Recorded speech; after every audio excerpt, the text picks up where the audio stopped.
Hello বন্ধুরা, আমাদের YouTube চ্যানেলের পক্ষ থেকে আরেকবার স্বাগত। আজকে এই ভিডিওতে আমরা আলোচনা করব আইসিডিএস কর্মী ও সহায়িকার পরীক্ষার জন্য প্রশ্নোত্তর সম্পর্কে এবং যে প্রশ্নোত্তরগুলো তোমাদের পরীক্ষার জন্য অত্যন্ত গুরুত্বপূর্ণ রয়েছে। তোমরা যারা আইসিডিএস কর্মী ও সহায়িকার পরীক্ষার জন্য প্রিপারেশন নিচ্ছ, আজকের এই ভিডিওটি শুরু থেকে শেষ পর্যন্ত দেখতে থাকো। আজকে যতগুলো প্রশ্নোত্তর তোমাদেরকে শেয়ার করে দিচ্ছি, এগুলো পরীক্ষায় বারবার এসে থাকে এবং অত্যন্ত গুরুত্বপূর্ণ রয়েছে। তো তাই অবশ্যই শুরু থেকে শেষ পর্যন্ত দেখো। আর যারা ভিডিওটি দেখছো অবশ্যই লাইক করে দেবে। তার পাশাপাশি চ্যানেলটি সাবস্ক্রাইব করে রাখো প্রত্যেকটি জেলার আইসিডিএস সংক্রান্ত সমস্ত আপডেটগুলো পাওয়ার জন্য। ভিডিও শুরুতেই জানিয়ে রাখি, আজকে আমি তোমাদেরকে প্রতিটি প্রশ্নের জন্য 10 সেকেন্ড করে সময় দেব এবং এই 10 সেকেন্ডের মধ্যেই তোমাদেরকে ভাবতে হবে কোন অপশানটি হবে কারেক্ট আনসার। কে কতগুলো সঠিক উত্তর দিতে পারলে অবশ্যই কমেন্টে জানাবে এবং তোমরা কোন কোন জেলা থেকে এই ভিডিওটি দেখছো অবশ্যই নিজেদের জেলাগুলো কমেন্টে লিখে জানাবে। সেই জেলাতে যখনই আইসিডিএস নিয়োগ শুরু হবে আমি তোমাদেরকে সমস্ত আপডেটগুলো জানিয়ে দেবো সময় মতো। তো তাই অবশ্যই চ্যানেলটি সাবস্ক্রাইব করে রাখো এবং নিয়মিত ফলো করতে থাকো আইসিডিএস সংক্রান্ত প্রত্যেকটি আপডেট সময় মতো পাওয়ার জন্য। তো আজকের যে গুরুত্বপূর্ণ প্রশ্ন রয়েছে, যে প্রশ্নে বলা হচ্ছে মরুভূমির পরিস্থিতি সহিষ্ণু উদ্ভিদদের কি বলা হয়, এই প্রশ্নের কারেক্ট আনসার কি হবে? মরুভূমির পরিস্থিতি সহিষ্ণু উদ্ভিদদের কি বলা হয়? তো এই প্রশ্নে যে কারেক্ট আনসার হয়ে যাবে সেটি হবে জেরোফাইট। মরুভূমির পরিস্থিতি সহিষ্ণু উদ্ভিদদের বলা হয় জেরোফাইট। পরবর্তী প্রশ্ন, অ্যাসকর্বিক অ্যাসিড কি নামে পরিচিত? অ্যাসকর্বিক অ্যাসিড কি নামে পরিচিত? এই প্রশ্নটি অত্যন্ত গুরুত্বপূর্ণ প্রশ্ন রয়েছে। অ্যাসকর্বিক অ্যাসিড কি নামে পরিচিত? তো এই প্রশ্নের যে কারেক্ট আনসার হয়ে যাবে সেটি হবে ভিটামিন সি। অ্যাসকর্বিক অ্যাসিডের অপর নাম হচ্ছে ভিটামিন সি। পরবর্তী প্রশ্ন, কোন রাসায়নিকের কারণে টমেটোর রং লাল হয়? কোন রাসায়নিকের কারণে টমেটোর রং লাল হয়? তো এই প্রশ্নের কারেক্ট আনসার হয়ে যাবে লাইকোপেন। লাইকোপেন হবে এখানে কারেক্ট আনসার।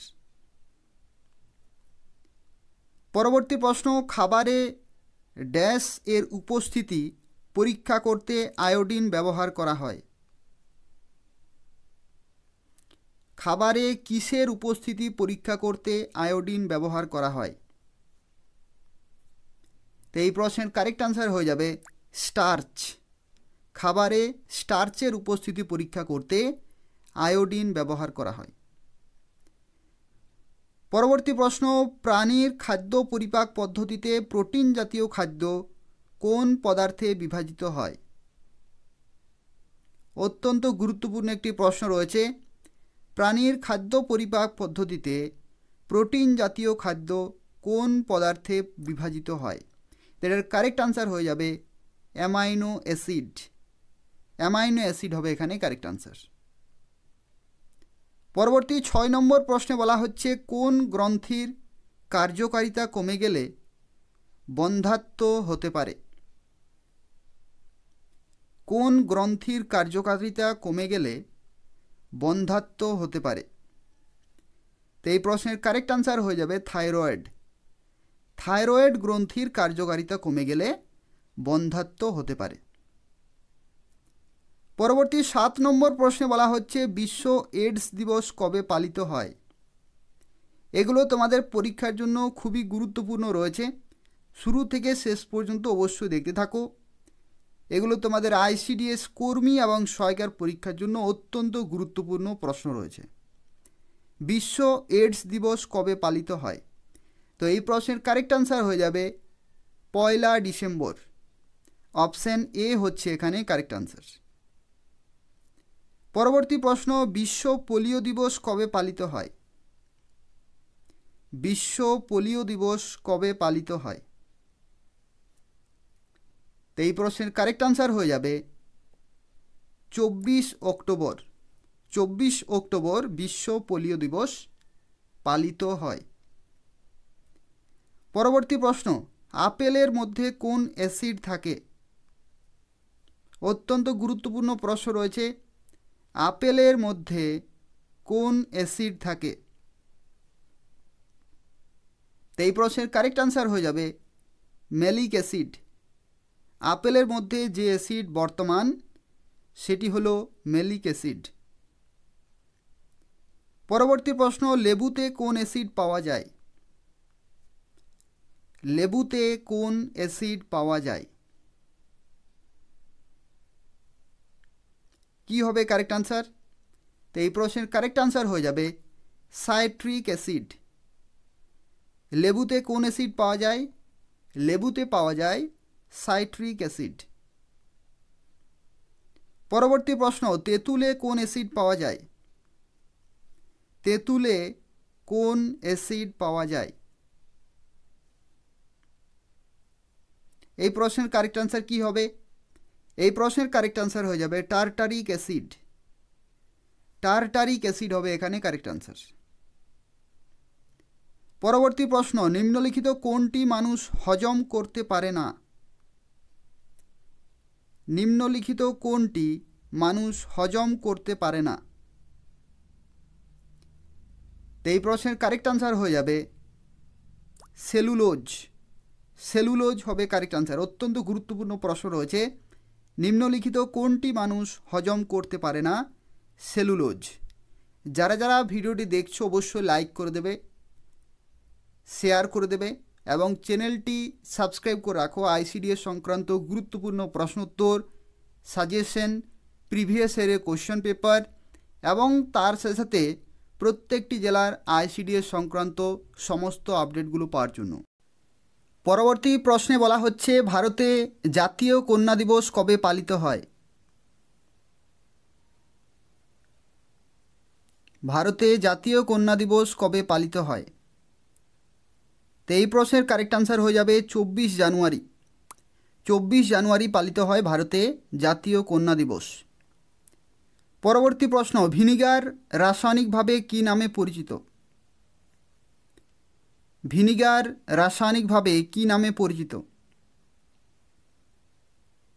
তো এই প্রশ্নের কারেক্ট আনসার হয়ে যাবে অ্যাসিটিক অ্যাসিড।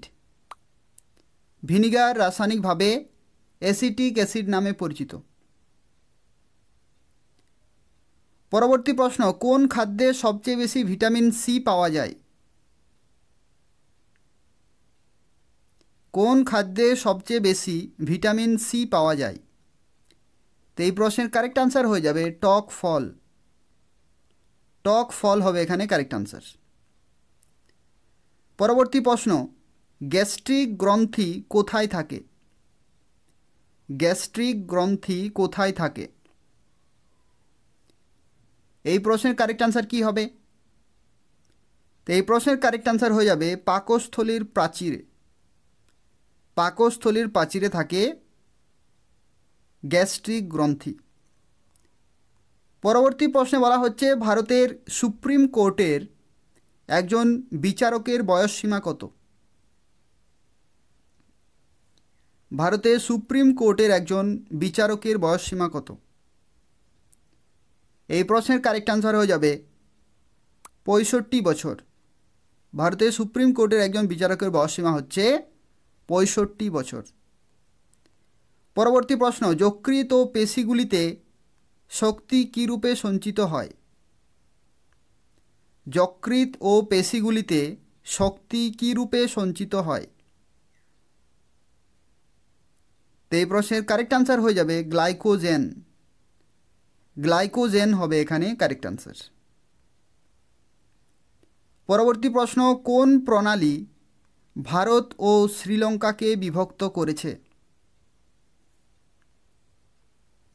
কোন প্রণালী ভারত ও শ্রীলঙ্কাকে বিভক্ত করেছে? তো এই প্রশ্নের কারেক্ট আনসার হয়ে যাবে পক প্রণালী। পক প্রণালী হবে এখানে কারেক্ট আনসার। পরের প্রশ্নে বলা হচ্ছে, নিম্নের কোনগুলি পরস্পর মৌলিক সংখ্যা? নিম্নের কোনগুলি পরস্পর মৌলিক সংখ্যা? তো এই প্রশ্নের কারেক্ট আনসার কি হবে? তো এই প্রশ্নের কারেক্ট আনসার হয়ে যাবে অপশান এ 47 এবং 23। 47 এবং 23 হচ্ছে পরস্পর মৌলিক সংখ্যা, বাকিগুলো কিন্তু নয়। তো সেক্ষেত্রে অপশান এ হচ্ছে এখানে কারেক্ট আনসার। পরবর্তী প্রশ্ন, মানবদেহের পৌষ্টিক নালীর দৈর্ঘ্য কত? মানবদেহের পৌষ্টিক নালীর দৈর্ঘ্য কত? এই প্রশ্নের কারেক্ট আনসার কি হবে? তো এই প্রশ্নের যে কারেক্ট আনসার হবে সেটি হবে 8 থেকে 10 মিটার। মানবদেহের পৌষ্টিক নালীর দৈর্ঘ্য হচ্ছে 8 থেকে 10 মিটার। পরবর্তী প্রশ্ন, মানবদেহের সবচেয়ে বড় গ্রন্থি কোনটি? মানবদেহের সবচেয়ে বড় গ্রন্থি কোনটি? এই প্রশ্নের কারেক্ট আনসার কি হবে? তো এই প্রশ্নের কারেক্ট আনসার হয়ে যাবে যকৃৎ। মানবদেহের সবচেয়ে বড় গ্রন্থি হচ্ছে যকৃৎ। পরবর্তী প্রশ্নে বলা হচ্ছে ডেঙ্গু জ্বরের বাহক প্রাণীটি হলো।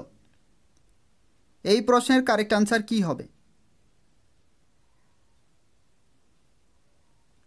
ডেঙ্গু জ্বরের বাহক প্রাণীটি হলো। তো এই প্রশ্নের যে কারেক্ট আনসার হবে সেটি হবে স্ত্রী এডিস মশা। স্ত্রী এডিস মশা হবে এখানে কারেক্ট আনসার। পরবর্তী 24 নম্বর প্রশ্নে বলা হচ্ছে শিশুকে জন্মের কিছুদিন পরে যে টিকাটি দেওয়া হয়। শিশুকে জন্মের কিছুদিন পরে যে টিকাটি দেওয়া হয় সেটি কোনটি? তো এই প্রশ্নে যে কারেক্ট আনসার হয়ে যাবে সেটি হবে বিসিজি টিকা। বিসিজি টিকা তোমরা অবশ্যই কমেন্টে লিখে জানাবে বিসিজি টিকা ফুল ফর্মটা কি। বিসিজির ফুল ফর্ম কি অবশ্যই তোমরা কমেন্টে লিখে জানাবে। আর এখানে তোমাদেরকে বলে রাখি বিসিজি টিকা দেওয়া হয় যক্ষ্মা রোগ প্রতিরোধে। যক্ষ্মা রোগ প্রতিরোধে দেওয়া হয় বিসিজি টিকা। আর তোমরা অবশ্যই কমেন্টে লিখে জানাবে বিসিজির ফুল ফর্ম কি। পরবর্তী প্রশ্ন, যে রোগটি রক্তের মাধ্যমে সংক্রমিত হয়। যে রোগটি রক্তের মাধ্যমে সংক্রমিত হয় সেটি কোনটি? তো এই প্রশ্নের কারেক্ট আনসার হয়ে যাবে এইডস। এইডস হবে এখানে কারেক্ট আনসার। তো এই ছিল আজকের গুরুত্বপূর্ণ 25টি প্রশ্নোত্তর, যেগুলো তোমাদের আইসিডিএস কর্মী ও সহায়িকার পরীক্ষার জন্য অত্যন্ত গুরুত্বপূর্ণ। যারা ভিডিওটি দেখলে অবশ্যই লাইক করে দেবে, তার পাশাপাশি চ্যানেলটি অবশ্যই সাবস্ক্রাইব করে রাখো প্রত্যেকটি জেলার আইসিডিএস সংক্রান্ত প্রত্যেকটি আপডেট পাওয়ার জন্য। এবং এই চ্যানেলে আইসিডিএসের একটি প্লেলিস্ট রয়েছে, সেই প্লেলিস্ট যদি তোমরা ফলো করো সেখান থেকে তোমরা প্রিভিয়াস ইয়ারের কোশ্চেন পেপার পেয়ে যাবে, সাজেশন পেয়ে যাবে এবং প্রত্যেকটি সাবজেক্ট ওয়াইজ কিন্তু কোশ্চেন আনসার দেওয়া রয়েছে। সেখান থেকে প্রিপারেশন নিলেই তোমরা কিন্তু খুব ভালো স্কোর করতে পারবে পরীক্ষাতে। তো তাই তোমরা যারা সেই প্লেলিস্টে যাওনি, এই ভিডিওর কমেন্টে আমি লিঙ্কটি দিয়ে দেবো, সেখান থেকে তোমরা সরাসরি প্লেলিস্টে যেতে পারবে এবং বাকি যে সমস্ত ক্লাসগুলি রয়েছে সেগুলো তোমরা কিন্তু অ্যাটেন্ড করতে পারবে। অত্যন্ত গুরুত্বপূর্ণ প্রশ্নোত্তর আমি তোমাদেরকে শেয়ার করে দিয়েছি বিভিন্ন ভিডিওতে, অবশ্যই সেগুলো দেখে নেবে, বারবার প্র্যাকটিস করবে, তাহলেই পরীক্ষাতে তোমরা খুব ভালো স্কোর করতে পারবে। ধন্যবাদ।